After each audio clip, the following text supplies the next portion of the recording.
Så er vi her igen på guitarpinden. Vi laver guitar julekalender 2022. Og det var i det første afsnit, der havde jeg fingrene i en Novo-guitar. Og det har jeg også i dag. Dog en lidt anden model. Den her, den hedder en Novo Cirrus T, altså T, som er lidt en Telecaster-konstruktion, hvor den, jeg viste sidst, hed en Cirrus J, og var lidt mere sådan Jazzmaster-agtigt. Og hvad kan man sige? Det er stadigvæk hærdet fyretræ. Det er ligesom det, de gør med, hvor, hvad kan man sige, strukturen i træet, den er vildt fremtrædende. Den er meget sådan rå at se på. Super flot relic, super sådan vintage følelse. Og sådan, altså holde på den, og så lyder det selvfølgelig godt, og stemmer godt, og så videre. Den her guitar, den har den farve, de kalder for Sonic Blue, som vi også kender fra Fender, og den har så et, jeg tror, de kalder det et hard relic, eller den har meget relic, den her. Den har, jeg ved ikke, om man kan se det, men den har fået nogle tæv fra fabrikken. Det er Novo rigtig god til. Gå tilbage til det første afsnit på denne 2022-kalender, hvor jeg viser en anden Novo, og hvor jeg fortæller lidt om måden, de laver det på, og hvilket træ, og at der er nogle forskellige modeller osv. Der går jeg lidt mere i dybden, men den her er som sagt sådan en Telecaster-konstruktion, hvor den har en, det hedder en P45 Fralin, og så en Telecaster pickup ned i broen. Den der P45, den er sjov, for den er ikke som en P90'er.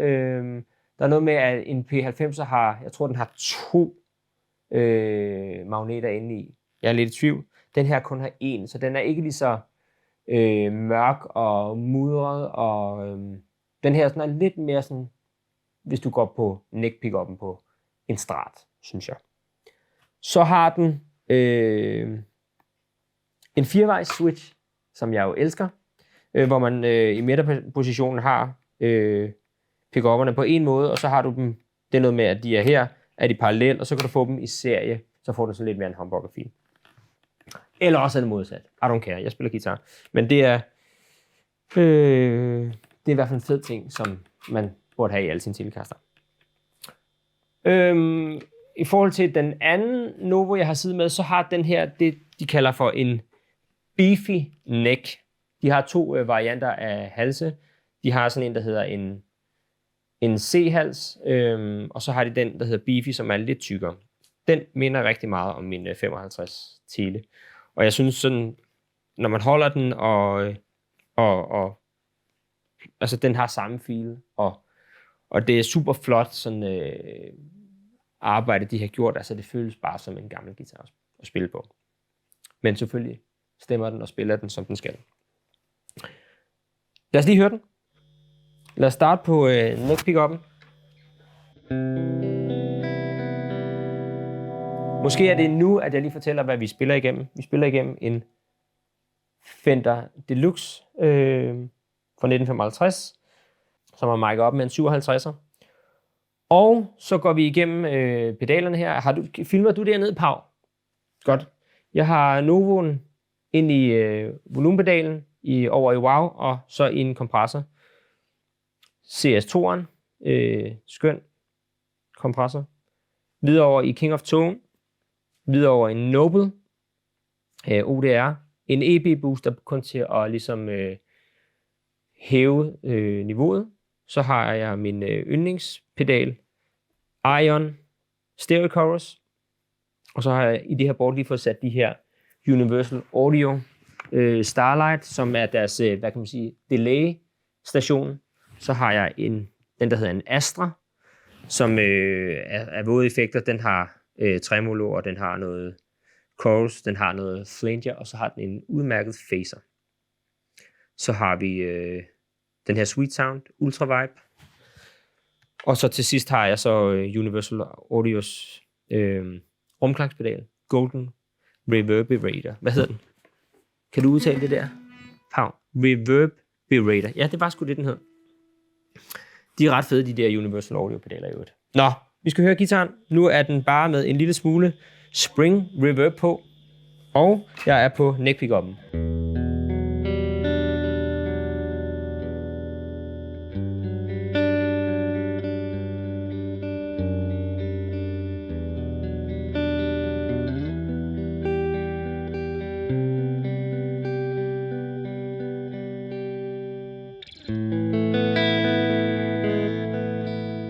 Jeg går på mellemposition, som er sådan meget klassisk stille.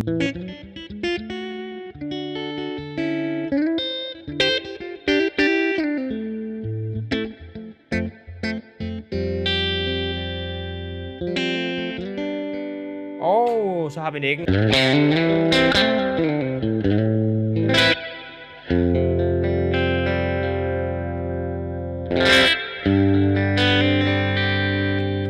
Necken her.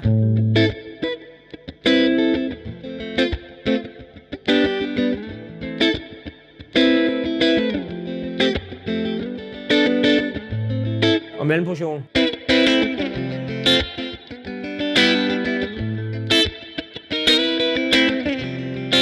Og bridge.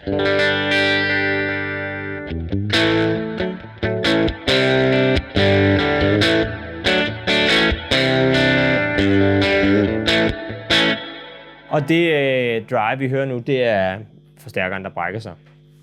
Den brækker sig helt ned på 2. Det er ret vildt. Den har helt klart et sweet spot der, og jeg synes, hvis man spiller meget højere, så er det en forstærker, som knækker alt for meget til min smag. Men den lyder meget godt lige der. Så jeg spiller lige mellemposition igen. Så hvis man tager, hvad kan man sige, den fjerde position, hvor man har de 2 pick-upper. Altså necken var her. Og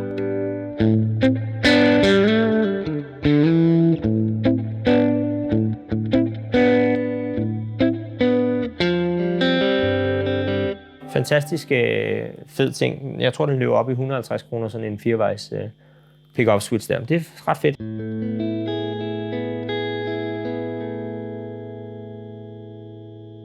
Du vil høre den med lidt knas på, Pau? Ja. Du er sådan en juleknas, måske?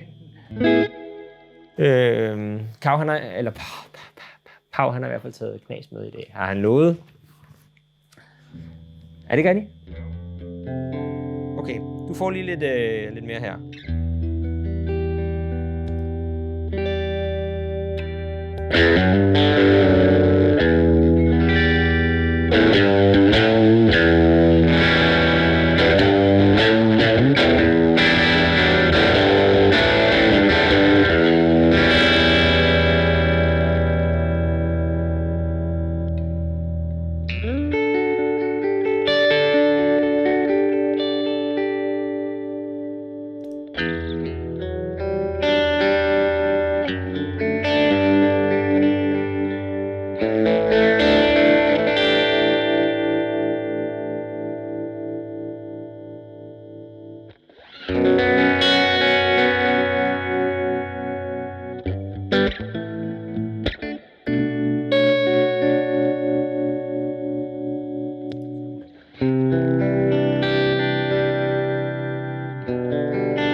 Novo Tele-type. Zeros. Det er svært at sige. Novos Tele-type. En Novo Zeros T. En P45 og en single coil tele-pickup. Det er sgu sådan... I forhold til den anden Jazzmaster-type, er den sådan... bare sådan strammere og sådan klassisk teleagtigt. Det er jo nok i virkeligheden Telecaster, som er sådan mit yndlingsinstrument. Så den her føler jeg mig rigtig godt spillende på. Det er et dejligt instrument. Jeg har jo sagt tidligere, at de her Novo-guitarer er vældig eftertragtede. Der er utrolig få i Europa. Der er solgt få i Europa. Der er selvfølgelig nogen, der har købt dem hjem. Men den her guitar, den så jeg i omkring 2 sekunder på en hollandsk hjemmeside, den der hedder The Fellowship of Acoustic Guitars, som er en meget, meget fin guitarbutik, som jeg har handlet utrolig meget med. Guitaren kom på, jeg kigger på den hjemmeside hver dag, for at se deres nye ankommende guitar. Den var på i 2 minutter, og så var den væk. Og jeg skrev selvfølgelig direkte, kan jeg ikke få lov at købe den og sådan noget, til ham kogen dernede, og den var så solgt. Så den slog jeg bare ud af hovedet. Så gik der 3 måneder, og jeg sad over i Nyborg på et job, så fik jeg en mail fra kogen nede i butikken, som siger, den der Novo, den er kommet tilbage, der var en kunde, som skulle købe en gammel Strat, som så havde lagt den her ind i handlen igen. Vil du have den? Ja tak. Og uden at have testet en teletype her, så købte jeg den bare hjem, og lige så snart man, tog den ud af kickbacken, føles det bare sådan rigtig godt. Så The Fellowship of Acoustic Guitars, de gør det godt, og jeg fik en skide god service, og jeg er ovenud lykkelig for det her instrument. Tjek Novo-guitarerne ud, novoguitars.com. Og følg med på SoundMate. Følg med i morgen, hvor vi laver et nyt afsnit Guitar Nørderdag. Hej!